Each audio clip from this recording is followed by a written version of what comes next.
আসসালামু আলাইকুম রহমতুল্লাহি ওয়া বারাকাতুহু। আশা করি সকলেই ভালো আছেন। আজকে আমরা কুরবানি ঈদকে কেন্দ্র করে কিছু স্থায়ী ব্যবসাকেই কিভাবে অস্থায়ী ব্যবসা হিসেবে করা যায় এই বিষয়ে বেশ কিছু ব্যবসার আইডিয়া নিয়ে আপনাদের সাথে কথা বলবো। আপনারা যারা সাময়িকভাবে অস্থায়ীভাবে কিছু টাকা উপার্জন করতে চাচ্ছেন, কিছু ব্যবসার আইডিয়া আপনারা খুঁজতে যাচ্ছেন, হতে পারে এই ভিডিওর মাধ্যমে আপনার সেই অস্থায়ী ব্যবসার আইডিয়াগুলো আপনি পেয়ে যাবেন। তাই শুরু থেকে শেষ পর্যন্ত ভিডিওটা দেখতে থাকুন, তাহলে কুরবানি ঈদকে কেন্দ্র করে কিছু অস্থায়ী ব্যবসার আইডিয়া আপনি পেয়ে যাবেন। নাম্বার ওয়ান যেই ব্যবসাটির কথা বলবো সেটা হচ্ছে মশলার ব্যবসা। এখন বলতে পারবেন যে এই পণ্যগুলো তো নিয়মিত সচরাচর সব দোকানে পাওয়া যায়, কিন্তু হ্যাঁ, পাওয়া গেলেও এই ব্যবসাটা আপনাকে একটু টেকনিক খাটিয়ে যদি আপনি করতে পারেন, তাহলে কিন্তু অবশ্যই আপনি এখান থেকে বেশ কিছু উপার্জন করতে পারবেন। সেটা কেমন? আপনি যদি এই পণ্যগুলো অর্থাৎ মসলাগুলো আপনি একটা প্যাকেজ আইটেম করেন, এখানে আপনি অর্থ দিয়েও আপনি একটা প্যাকেজ করতে পারেন, অথবা এখানে কিছু আপনার গিফট হিসাবে দিয়ে এটাও আপনি প্যাকেজ করতে পারেন। তাহলে দেখবেন মানুষ এগুলো কেনার জন্য খুবই আগ্রহ প্রকাশ করবে। কিন্তু সচরাচর দোকানে তো এগুলো আপনি পাবেন না, তারা তো নিয়মিতই সেগুলো খুচরা হিসেবে বিক্রি করে। আপনাকে একটু টেকনিক খাটিয়ে এগুলোকে মানুষের সামনে উপস্থাপন করতে হবে, তাহলে আপনি এই ব্যবসাটি করতে পারবেন। ২ নম্বর হচ্ছে, দেখেন, বিশেষ করে এটা শহর কেন্দ্রিক হয়ে থাকে।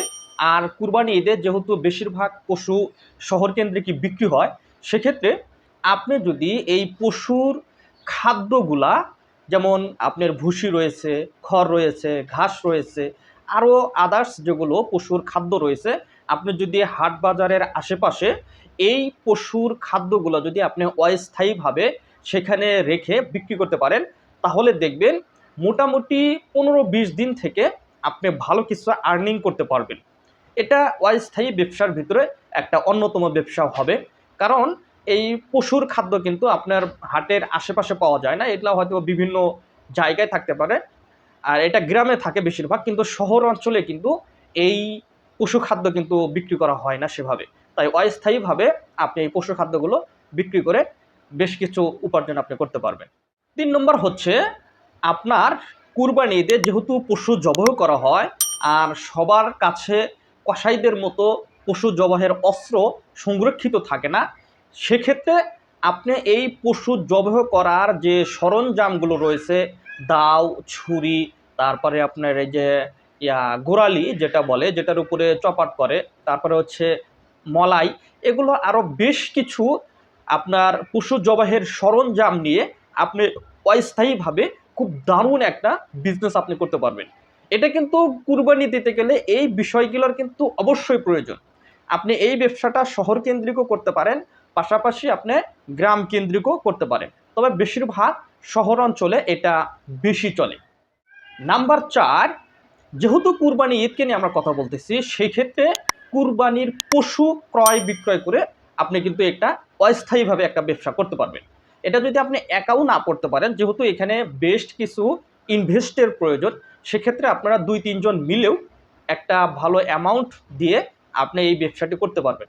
আর এটা যেহেতু কুরবানি ঈদে এটা চলমান প্রোডাক্ট, মানে পশুগুলা গরু, ছাগল, মহিষ, আরও আদার্স যেগুলো আছে, তবে বেশিরভাগ গরু ছাগলই চলে, এগুলো আপনি এক হাট থেকে কিনে শহর কেন্দ্রিক, অথবা যেই জায়গায় আপনি একটু রিসার্চ করবেন কোন এলাকার মানুষ কুরবানি বেশি দেয়, আপনি ওই এলাকায় যদি এগুলা সার্ভিস দিতে পারেন, তাহলে দেখবেন অস্থায়ীভাবে মোটামুটি ১৫-২০ দিনের ভিতরে আপনি বেশ কিছু উপার্জন আপনি করতে পারবেন। সর্বশেষ ৫ নম্বর, সেটা হচ্ছে আপনার, যেহেতু সর্বশেষ এটা এই কারণে বললাম, পশু জবহ করার পর কুরবানি দেওয়ার শেষে যেই বিষয়টা থাকে সেটা হচ্ছে চামড়া। বাংলাদেশ একমাত্র মুসলিম কান্ট্রি যেখানে হিউজ পরিমাণ আপনার কুরবানি দেওয়া হয়, এখানে চামড়ার কালেকশনটা ব্যাপক হয়ে থাকে। এটা বিদেশেও রপ্তানি করা যায়, এবং বাংলাদেশেও অনেক কারখানা রয়েছে, এবং নতুন নতুন অনেক কারখানা উঠতেছে যেখানে চামড়ার চাহিদা দিন দিন বেড়ে যাচ্ছে। তাই আপনি সর্বশেষ অস্থায়ীভাবে এই চামড়ার ব্যবসাটি করতে পারবেন। এটা আপনি একদম তৃণমূল থেকে খুচরাও কিনতে পারবেন, কিনে আপনি আড়তদারের কাছে বিক্রি করতে পারবেন, এটা একটা। দ্বিতীয়ত হচ্ছে আপনি আড়তদার হিসেবে খুচরাদের কাছ থেকে কিনে আপনি পরে কোম্পানিদের কাছেও বিক্রি করতে পারবেন। তো এটা এই ব্যবসাটা অনেকভাবেই আপনি করতে পারবেন। এই ব্যবসাটা কিন্তু লস হওয়ার কোনো সম্ভাবনা নাই এবং খুব বড় একটা বিজনেস হয়ে থাকে আমাদের এই কুরবানিকে কেন্দ্র করে, কুরবানির সিজনে।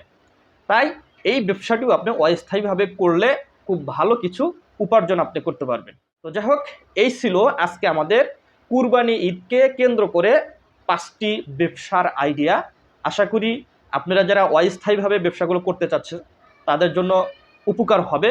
আপনারা চিন্তা ভাবনা করেন, পরিকল্পনা করেন, বসে না থেকে অস্থায়ীভাবে আপনার অর্থ থাকলে অস্থায়ীভাবে এই ব্যবসাগুলো করতে পারবেন।